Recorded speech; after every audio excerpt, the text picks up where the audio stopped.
Hello everyone, and welcome to today's webinar, Cybersecurity and Video Surveillance, How to Protect Your IP Camera Network. I'm Joel Griffin, editor of SecurityInfoWatch.com, and I will be your moderator for today's program. Today's webinar is sponsored by Hikvision. In today's program, we're going to take a look at some of the steps you can take to better protect your video surveillance networks from hackers and the myriad of threats lurking in cyberspace. Given the steady migration we've seen towards network video technology, which is only expected to increase in the coming years, more and more cameras are going to be exposed to the internet, and addressing cyber vulnerabilities is going to be one of the primary challenges for installers of video systems moving forward. In fact, we've already seen some of the damage that can be done when hackers gain access to cameras.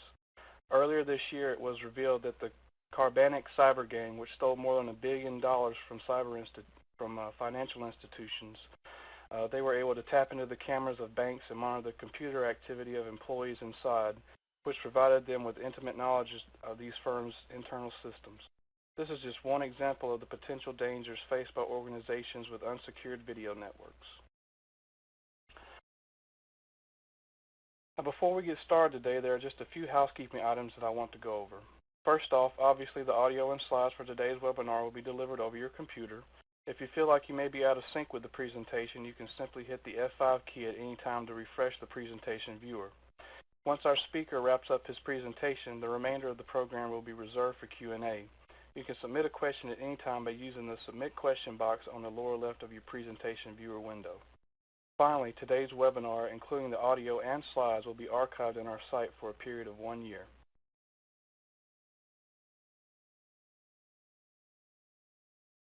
Your speaker for today's program is Joe Coe, Sales Engineer for the Southwest region at Hikvision USA.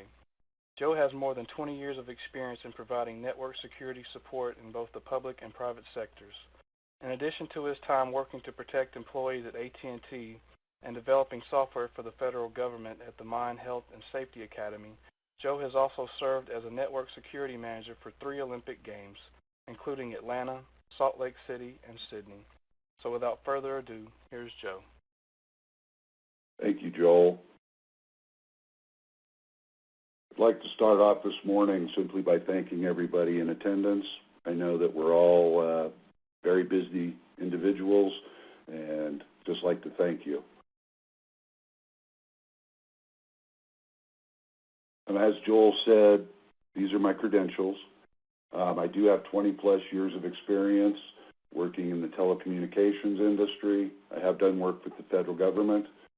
I've managed secure network architecture for IBM worldwide. I have worked at Olympic Games. That's just one of the fun things that I was able to do. And today I am a sales engineer with Hikvision. What is cybersecurity? This is a definition from NIST. The activity or process, ability or capability or state whereby information and communication systems and the information contained therein are protected from and or defended against damage, unauthorized use, or modification or exploitation. It's a pretty broad definition.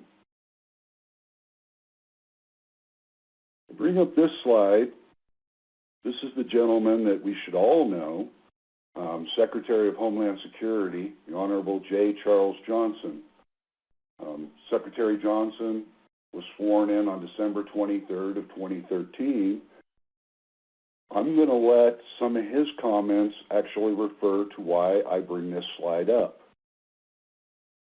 In April of this year, Secretary Johnson was speaking at an RSA convention in San Francisco, addressing folks in Silicon Valley on cybersecurity. One of the things that he said in his remarks was cybersecurity is a major priority for my boss, President Obama. It's a major priority for his entire administration. It's the top priority for the Department of Homeland Security. For me personally, as Secretary, advancing my department's cybersecurity capability is one of my top goals in office. Now, Homeland Security we think of as protecting us from terrorists, But when the Secretary says that his #1 priority is cybersecurity, you have to bet that at least in the private sector and public sectors that we're trying diligently to bring up the awareness so that we can implement at least basic best practices to mitigate most issues ahead of time. One of the things that Secretary Johnson is in charge of is that the Department of Homeland Security actually runs the NCCIC, the National Cybersecurity and Communications Integration Center. One of the things that they mentioned was just in the fiscal year 2014, they had 97,000 cyber incident reports from both the private and government sectors, and they issued 12,000 cyber alerts or warnings. That's pretty impactful. Now, I realize that covers a broad range of things, but let me just quickly go over why that impacts us in the video surveillance world.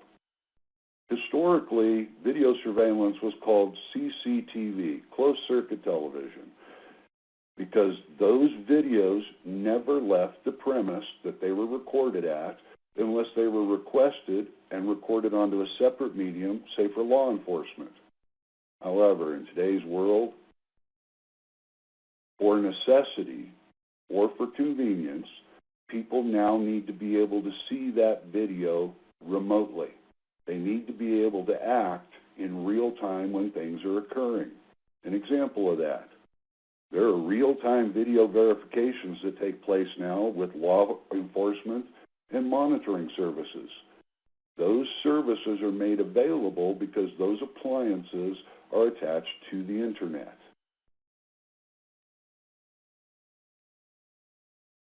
Who commits cyber crimes? I'm going to go over just some quick things here. The who.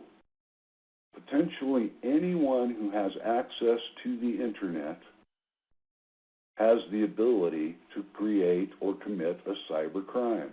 It's amazing how many tools exist out there in the world today that enable people of all ages, across every demographic, to have the ability to gain access to your materials.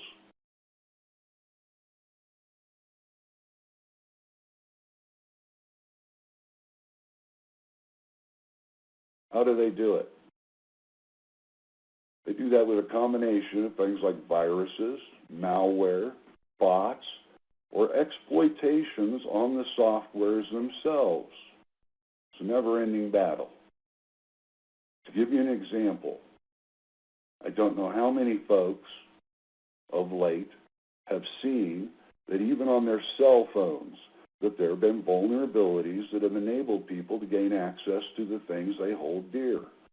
We've become a society that uses those appliances to make our lives simpler. However, those same devices are what give us those vulnerabilities. Now, I'm not a doom and gloom guy. I know that once an item or appliance is on the internet that is potentially vulnerable. However, again, there are simple best practices we can use to try to mitigate these things. When does this occur? It's impossible to predict. I know that our federal government at Homeland Security actually monitors things. There are applications and websites that you can go to that monitor activities that are taking place in real time every day. It's amazing how much information we have, and even with that, it's impossible for us to predict when hacks are going to occur. Prime example of that, some of the two largest hacks this year actually took place at the federal government.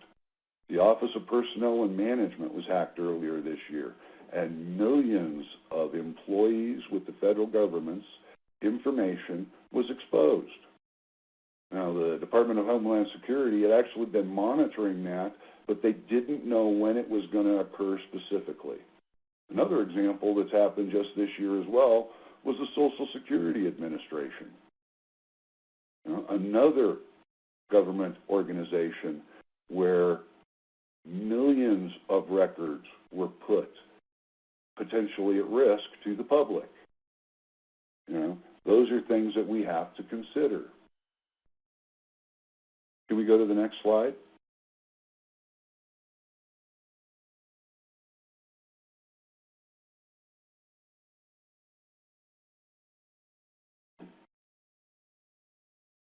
I apologize, I'm having a technical difficulty. It'll take me just a moment.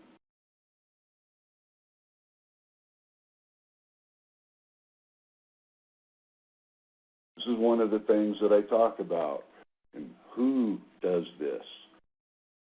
Generically speaking, anybody who has access to the internet can do this. You know, that makes it vulnerable to all of us. We do not know when it's going to occur. We don't know how to prevent these things from occurring. But again, there are best practices that we can take to ensure that we don't run into issues.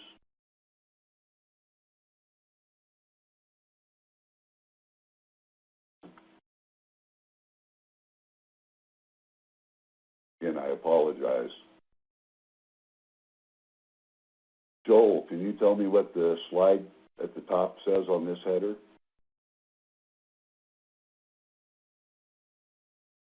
I'm sorry, Joe. I'm having technical difficulties with the webinar player as well.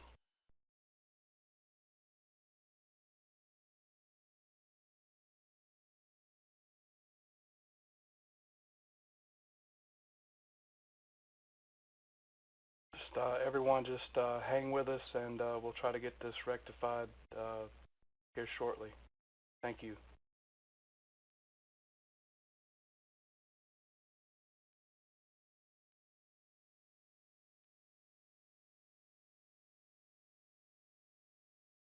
This is a classic example of one of the things I mentioned on one of my slides. I use an example of when this can occur. I recently had my father-in-law visit me over the holidays. My father-in-law plays an online game, World of Warcraft. When he was playing his game at my house on his laptop, I was actually able to see when he was on the internet how many port scans occurred just while he was participating in his game. To let you all know, in the period of 5 minutes, there were over 5,000 attempts with port scanning just to see what we were doing. That's pretty amazing in somebody's home. You know, but when you're connected to one of the largest video gaming applications that's actually served worldwide, it wasn't that hard to understand that when you logged in and everybody knew you were there, that those activities might take place.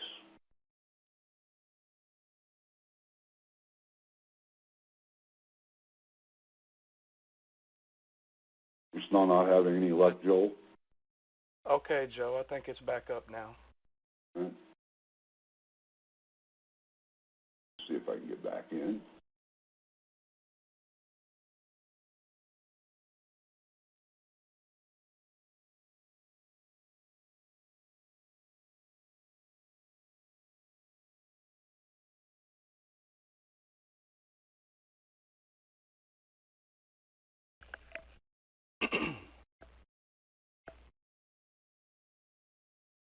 All right, my apologies. I talked about where this occurs in cyberspace, on the World Wide Web, on the internet. The part of the internet that we're aware of as a rule is about 20%, the tip of the iceberg. The majority of the internet are things that we're not cognizant or aware of, things that are out there that we don't go to because we can type in a URL. Well, that's where a lot of the mischief occurs. That's where people reside that want to take care of or get into your stuff.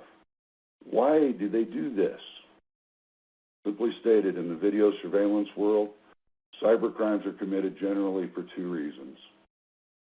They're done either to cover up crimes that have occurred, or they're to view video that should be held as private. We all understand if somebody's going to be robbing a bank, as an example, that when they do that, if that's been compromised, if they've gone in, that they're going to want to capture that video, because now with the quality of video, it rats out who they are. People have become cognizant of where they need to place cameras, so that we can get that good video as opposed to the blob in the hoodie effect. The other one, in the private sector, it's amazing how many folks are putting cameras in their homes. I watch the nightly news every night, and I see a lot of home invasions where, generally speaking now, there are cameras in most neighborhoods and in a lot of homes where people need to have, that warm fuzzy that they know what's going on in their home when they're not there. Or that if somebody approaches their home from the outside at night, that they get a notification to let them know. They get that peace of mind. Tips and best practices. Today I'm going to go over a lot of tips and best practices. I know that the topic of this says the how to protect your video surveillance world. As I mentioned earlier, we consider this because more and more cameras and network recording devices are reachable via the internet for convenience reasons or for monitoring reasons. We want that capability. However, because we put those appliances on the internet, they immediately become vulnerable. What best practices can we take to ensure that doesn't happen? Now, for folks that have been in the IP security realm for a while, the best practices I talk about are the same best practices that we use for almost any appliance that's going to be attached to the internet. If it's got an IP address and it's mission critical to your business, you want to make sure that you take these steps. The first one, and I tell people this all the time, keep your appliances current. Update your softwares and firmwares regularly. As vendors find issues, they work to create fixes and patches to help prevent issues. Your due diligence is required. And this is important. I know that as a consumer, when I go into a box store and purchase a router, as an example, I never have any idea how long that thing has been sitting in that box store. Could have been a year, could have been 2 years, could have been 3 weeks. It may have the current firmware. Most folks never go out and check to see whether they're running the current firmwares or not on those appliances. For some of them, it's because it's difficult to find. Vendors should have the ability to provide that information to their customer base. I go over that in another slide later. It does require due diligence. The largest provider of operating system software, Microsoft, deploys patches almost every Tuesday night. About 80% of those patches are security implementations. Now, if the largest manufacturer of software on the planet goes to those extremes, you can envision how difficult it is for anybody else who runs software. So it requires, when you get an appliance, validating first whether it is current firmware, and if it's not, updating that. Usually is a simple process, but you need to make sure that those things are good and up to date. The next best practice that I talk about, everyone should be assigned with their own username and passwords. What I'm talking about here is not just the usernames. I'm talking about something actually much larger than that. AAA. And I'm not talking about the American Automobile Association.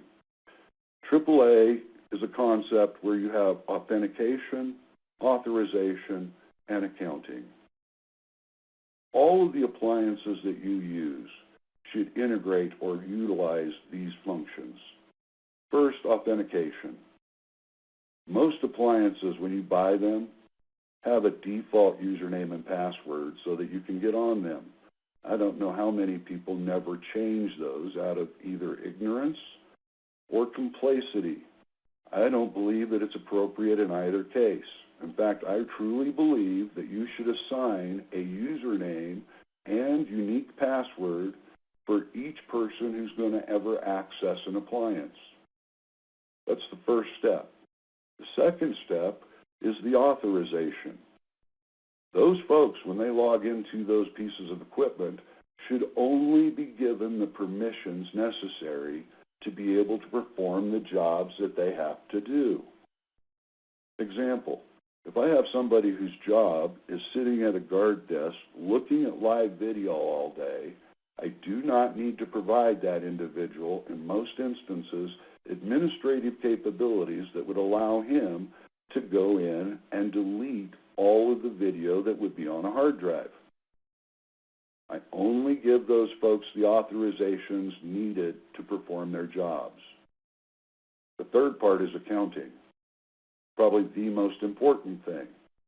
It's nice to have an account for everybody, and it's nice to limit what they can do, but if you don't capture those events in logs, you really don't have the ability to validate later what took place. Please, any appliances that you get should have logging capability for those things. Now, anytime somebody gets on an appliance, it should log that entry. Anytime they go to do something on that appliance, it should log those entries specifically. Not just who logged in, but where they logged in from, the IP address and the MAC address from where that originated. Because with accountability, if you do have that logged, then later if you ran into a problem after the fact, there are forensic capabilities that become available. When possible, use a firewall appliance between your assets and the internet. At the very least, use NAT at your internet gateway. You know, in the world we live in, people will go out and they'll buy a cable modem or a DSL modem. They'll bring that home. They may change that password, but what they don't know is that those devices can actually have firewall rules implemented. And, you know, even in small businesses and residences, there are instructions that will walk them simply through how to set some of those things up. Now, for larger enterprises, where you have truly mission-critical data that you have to store and keep hold of, it only makes sense that you would have a better firewall that you monitor so that you can track all of the traffic that's coming in and out of your environment.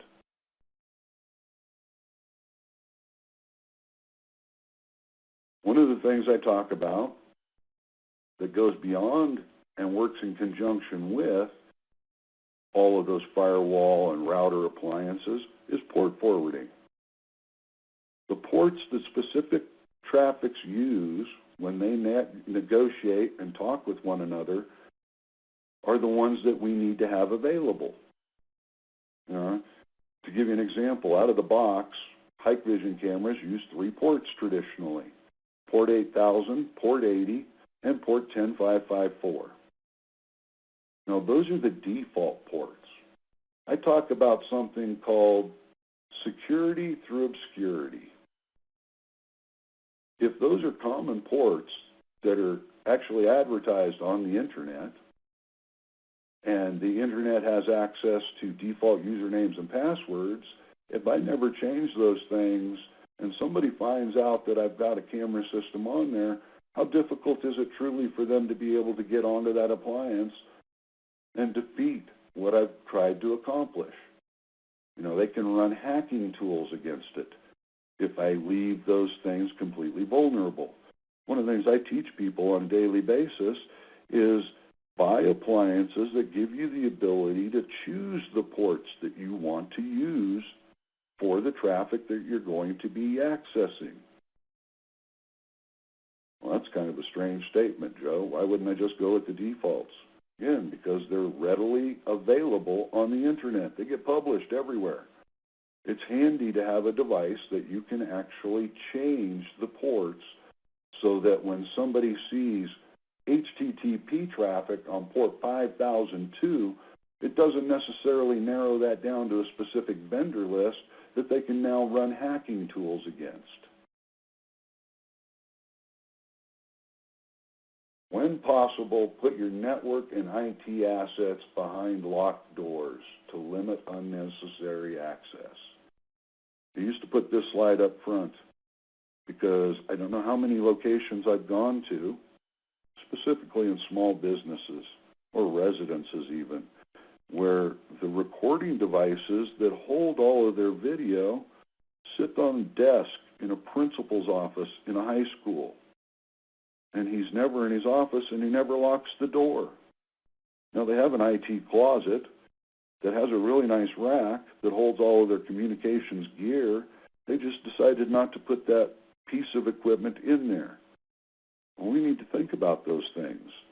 You know, that's an asset that if something did occur, first of all, if they couldn't figure out how to log into it, they just unplug it and walk off with it. Brings up another item. I almost never, with mission-critical video, put it on just one device as a recording device. Most cameras now have the ability to record at multiple devices simultaneously. I believe in redundancy and diversity. If it wasn't a location where somebody could just go and snatch it, they got one of the items, they didn't get both of them. So your data, your video, you still have access to so that you can go back later and make heads or tails of who took the dang box to begin with.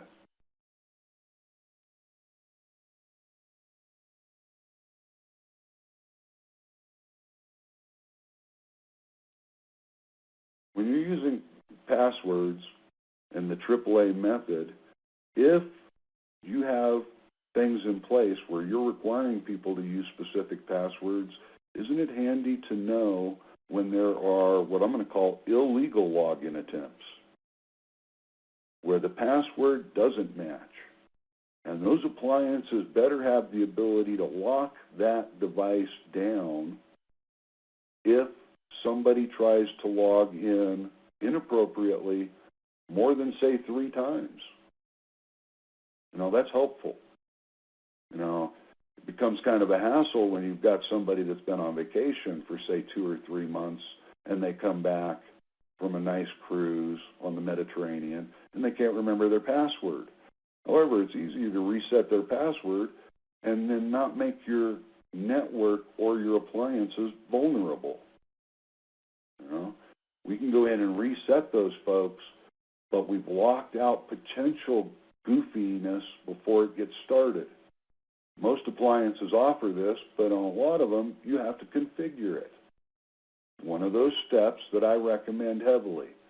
In addition to locking people out, I like to receive notifications that that's occurred, either in the form of emails or SMS texts or in a closed data infrastructure, beehive lights and sirens if necessary in some data centers.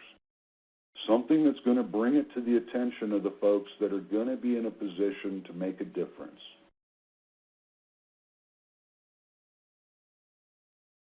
Now, if you've taken all of those steps, I'm going to tell you something. You can take every step in the world, and you can think that your environment is up to date and that you're not vulnerable. And the second you believe that, you're now not up to date and not and are vulnerable. Now, it's a never-ending game of chess. But what I tell people is to come up with a plan of who you notify and what steps you need to take when you believe that your network or your cameras are being compromised. If you see, as an example, that you've gotten 3 illegal login attempts and you've gotten notified of that, it brings it to your attention. Who do you let know about that? Is it someone within your organization? If you're on a military base, do you have to run that up your chain of command? Do you need to let somebody greater than yourself know?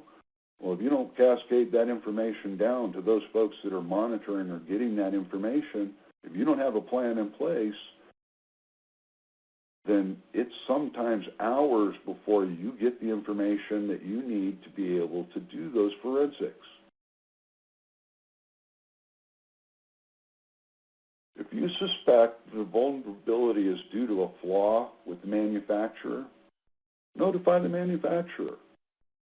In this day and age, most folks understand that the moment that they introduce software into their environment, that software is potentially going to be vulnerable because there are people out there that do nothing but look for vulnerabilities. However, if you suspect that there's a vulnerability, I work for a large manufacturing company, and when people contact us, one of the first things we do is test to make sure that that is in fact occurring. And then hopefully we have the resources where we can go in and fix that. And then we notify people that there's a new firmware out there, a fix to that problem. But a lot of that occurs by you letting us know when there's an issue. Believe me, we don't take it derogatorily at Hikvision. In fact, on our webpage, we actually have a security center, and we recommend folks going out to it. You know, we look forward to being able to help our folks be as secure as they can be. Most vendors and manufacturers do that, but without your help, it makes it an almost impossible task. I have recommendations for vendors, and as people that buy vendors' materials, these are things that you need to contemplate when you're making those purchases. First, as vendors, we need to have our products routinely tested by third parties, objective third parties, to see if there are common vulnerabilities that have already been discovered on other platforms. I can tell you the company I work for actually has a couple of organizations now that we hired just to do this. You know, best laid plans of mice and men. You know, if we were arrogant enough to think we never had problems, we would have an issue just with that. We go out and have folks test our gear on a regular basis to ensure that if we do have an issue, we've got another mode to find out so that we can go out and fix those problems. We need to provide clear information on our websites and in company communications on how to change passwords and how to upgrade firmwares. Part of the reason people don't do this is a lot of times they really think that it's a hassle. We need to first make those procedures as easy as possible for our customers. In addition to that, we need to make it available to them so that they don't know how to do it. We have very easy to follow instructions so that they can go out and do that. You know, I train people every day, integrators, on how to do these things. I can't get to everyone. You know, our integrators train their end users, but anybody has access to vendor sites. And you can go out, most vendors will tell you how to do this. You just have to show the initiative to go out and do it. And I also recommend changing passwords specifically for mission-critical applications at least every 90 days. Another thing I recommend is with those passwords that they be at least 8 characters long, that they have a combination of both upper and lowercase alpha combined with numeric and also some special characters. I say 8 characters, but I can tell you that I don't have a single appliance in my house that has less than 15 characters. You know, people say, well, it's going to be impossible to remember what that is. Well, when we get in a habit of doing that, it's actually quite remarkable what we have the ability to remember.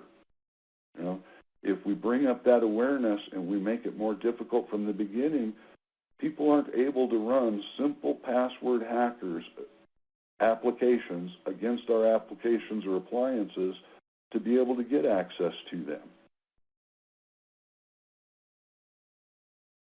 Train your technical support teams to respond appropriately to cyber attacks.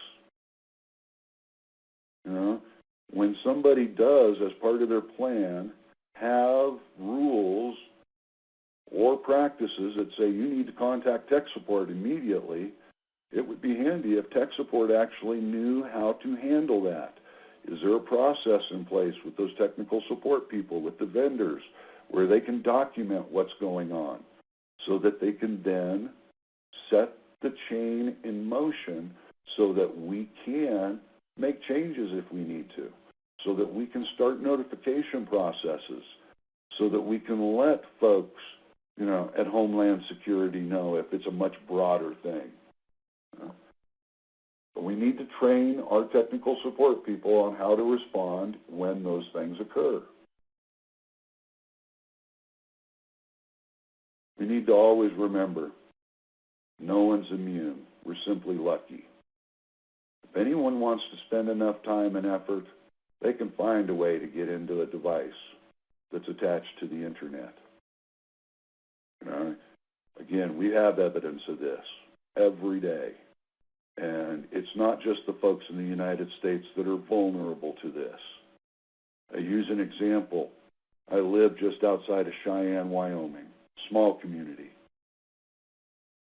Last year, in my small community, there was a small business that actually inadvertently, from what I understand, brought down the Great Firewall of China, impacted potentially internet access for 1 billion people on the internet.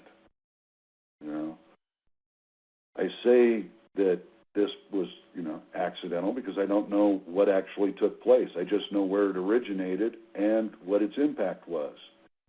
But we see federal government agencies and private business sectors hacked all the time. The best practices that we take are simply things that we put in place to make it more difficult for people to have access to our materials. Again, it's not a doom and gloom thing. The likelihood of most folks getting hacked is actually pretty minimal. Most folks do not get hacked because even in their homes, they've started to get an awareness. And in the businesses, they're starting to play with these. So I'd like to say thank you. And for everyone out there, open it up to questions at all. All right, thank you, Joe. And we have reached the time in today's program for Q&A. Again, you can submit questions to Joe using the Submit Question button on your presentation viewer window. And I want to thank everyone again for sticking with us through that short little technical difficulty that we had earlier. And we've already had a lot of questions that have come in throughout the presentation, Joe, so we'll go ahead and sort through some of these questions that we've had. First off, Joe, somebody asked, they say we need an application that can push firmware to multiple recorders at one time unattended. Is there anything out there on the market that offers this, and does Hikvision offer anything like this? I can tell you Hikvision specifically offers something like this. It's out on our website. We have a toolkit, and one of the tools is a batch upgrade utility. I'll use an example. I support a casino in New Mexico that has over 700 cameras and over 41 NVRs. Envision trying to go out and update the firmware on each camera individually. We would never have gotten the job, and the guy that went to do that work would have probably gotten fired. However, with our batch upgrade utility, first we were able to identify all of the Hikvision cameras in the local area network. We were able, because they were of similar series, to use even the same update firmware file, and it would push the software to those appliances and then reboot those and bring them back up, so that instead of somebody spending their whole day doing those, they could do it very quickly. The one hesitation that I have in doing it remotely, however, is doing it across the internet. Contemplate that you're actually doing a firmware upgrade to the CMOS on the appliance itself, and you're actually providing that file across the internet in some instances. I'd love to say the internet's always a reliable medium for data transfer. Not so much. And if something were to happen in the middle of that file transfer, I've seen appliances actually get what I call bricked, because you're doing a firmware flash. May not be the route that you would like to take. However, if you're in the local area network and you have to do several of these appliances at once, we do offer tools, and most manufacturers do, where you can do that remotely all at once. All right, Joe, another user wanted to know, how do you provide a unique username and password for an IP camera for each user in their enterprise, as IP cameras typically do not support that? You're right. Typically, a lot of them don't. However, I can tell you that the company that I work for does give you the ability to have multiple users or user accounts. In fact, allows for multiple connections at the same time.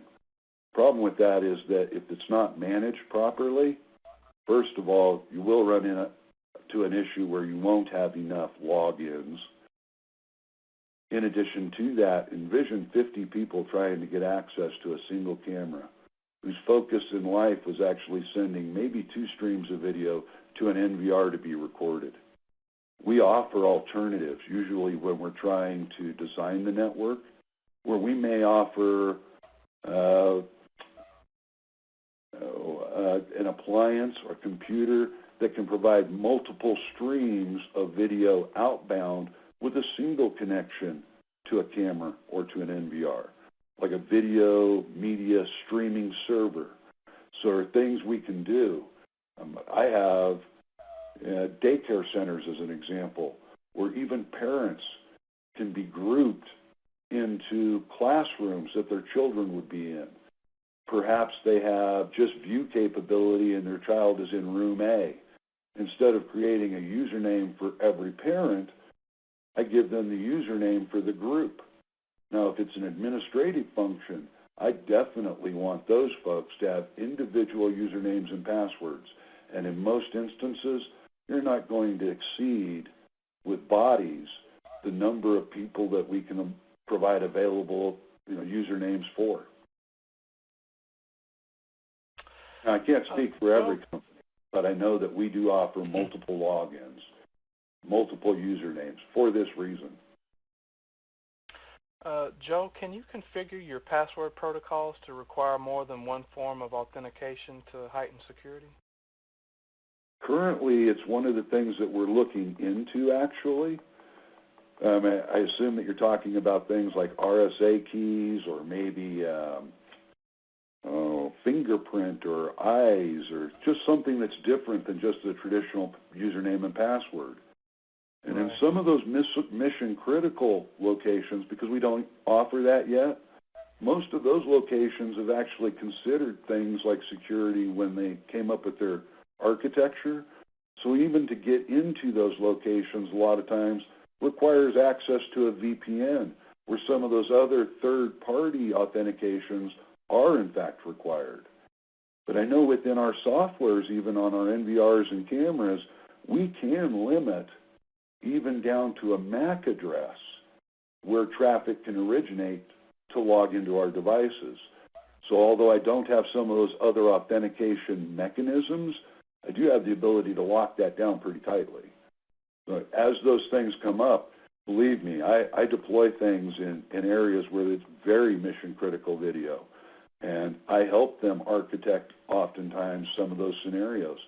Most of the vendors that are out there, the manufacturers, offer folks like myself who can help you architect and design things when you're not sure. Joe, can you offer tips or best practices for how an IT department within an organization should respond to a potential cyber attack against their security system? Oh, in fact, I don't mean to bow out on this, because I have been doing this for a very long time, but one of the things I recommend to folks more often than not, in fact, you can go out to numerous sites. The Department of Homeland Security has some great online references.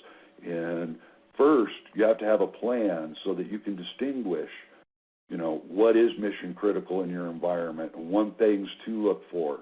And depending on what's potentially being hacked, the route that you take and what you do will vary. If it is a problem, say, with your PCI credit card compliance, if somebody's getting access to your POS server, and there are very rigorous guidelines that folks like Visa, MasterCharge, and American Express have you go through. You have to document things specifically. HIPAA, as an example, in the medical community, because those medical records are held to such a high privacy. If you had something that you suspected in reference to those lines, you would need to go ahead and take care of that. If somebody was hacking NannyCam, in a lot of those instances, maybe it's just contacting, the vendor to see how we prevent that from occurring. Simple steps that we can put in place so that you don't have to jump through a lot of hoops. So depending on the vertical, I go through a lot of those things because it varies depending on the level of the data that you're trying to protect. And each business and each government entity is different. If you go out to Homeland Security, some of the practices that they have are what they're trying to notify people of. They have recommendations they make. And they're the ones that are charged with the responsibility in the United States of trying to make it as minimal as possible. So, depending on what's going on, letting them know sometimes at a minimum is great. I mentioned that last year they got 97,000 cyber incident reports. So it depends on the mission criticality of the data. Joe, within Hikvision NVRs, is there an accessible log of who's logged in or attempted to log in? Absolutely. In fact, not just on our NVRs, but our DVRs and our cameras, our IP cameras, I should say, all have logging capability. And they do, in fact, track what takes place from the moment they come online till the moment they go offline, whether it's a login attempt or if it's a motion detection event that gets seen by the camera. It logs all of those. As an engineer, I use that not just for security as an example, but I don't know how many times somebody will call me and say, it was working perfect, and then all of a sudden it quit, and I didn't do anything. Well, I'm not one of those people to call folks out, but I am a root cause analysis kind of guy. So I am not opposed to pulling up the log entries to actually get some of that quality forensics done. So yes, Hikvision does offer logging capabilities on all of our appliances. Joe, what would you say is the biggest error people make when it comes to securing cameras from a cybersecurity perspective? Is it, I know you talked about not changing those default passwords, but does it go beyond that? Actually, and I'll talk about this, changing the passwords now, Hikvision actually took on an initiative earlier this year where we no longer have default passwords on our cameras or NVRs. Part of the process now with us is you actually have to activate the cameras, and in the process, what you're actually doing is giving it a strong password. That's all that's required. But we decided to do that because, quite frankly, we got tired of people calling out every video surveillance company on Good Morning America because NannyCam got hacked. Or as you mentioned earlier, Joel, banks that were actually watched before people went in so that they knew what the tendencies were. So simple things, first of all, you need to make sure that the firmwares are up to date. If you have an old firmware running on your appliances, you don't have the benefit of some of the expertise that has been built into those things to help prevent things from occurring. Definitely having good, solid passwords. And then the one I enjoy the most is literally the security through obscurity. It's embarrassing how many people use the default ports because they either don't have an option to change those or they simply don't know that it only takes 10 minutes to do it. You know, little things mitigate a lot of this up front, and we try to do as much as possible. I used to tell people, make sure that services like Telnet are turned off on those appliances. In fact, now with Hikvision's current firmwares, it is turned off by default. Very few people go into an appliance anymore using a command line. In fact, the folks that do, generally speaking, are the ones that are in there trying to hack an appliance. So by turning off those capabilities to begin with, we're mitigating those things up front.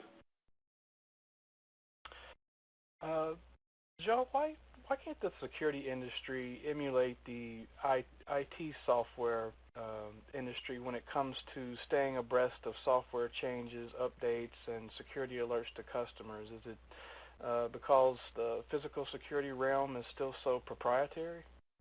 In a lot of cases, that is the case. Now, I don't make excuses for anybody, and I can tell you that it's something that we work for. And Microsoft actually does one of the better jobs. Whether you like them or not, they do inventory your boxes, your computers. They do pushes, if you allow them, of software updates into their OS. More often than not, as I said, for security. I know they're typically things we haven't done because just setting that up, not everybody has the software programming resources of Microsoft either. However, for companies that do, I know Hikvision, as an example, is looking at a project where the appliance itself will do an inventory of itself. It'll go out at some point, find a website that we'll provide it with, validate whether or not it's going to be up to date or needs to be upgraded, and then offer the customer the ability, if necessary, to do that upgrade. If more people did that, I think we would have less issues, but there are concerns that come with that. Joe, here's a big issue that that always seems to come up on this topic, and that is who is responsible for securing cameras against cyber threats? Is it the end user? Is it the integrator? Is it the hardware manufacturer? Where does that responsibility ultimately lie? Ultimately rely? I believe that all of the above hold some responsibility. As a manufacturer, we're responsible for providing the most secure equipment that we can. As an integrator, when you install equipment, it is imperative that you contemplate these things. You know, little tiny baby steps. And if it's not setting it up, but at least bringing awareness to the end user. You know, but if you charge somebody for something and you walk out the door and you tell them that their stuff is completely secure, first, that's naive, and potentially, I believe it does put you in a responsibility. And then third, the end user. You know, most end users are not aware, although I think the Department of Homeland Security recently in the last year has made great strides. Every state in the United States has a Homeland Security office, and most of those folks now are actually working to ensure that their offices at least advertise things like best practices. All right. Well, Joe, thank you for your time today. Also, I want to thank everyone who attended today's program.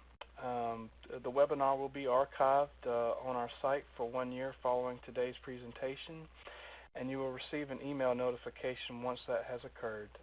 To access more webinars, visit securityinfowatch.com/webinars. Thanks again.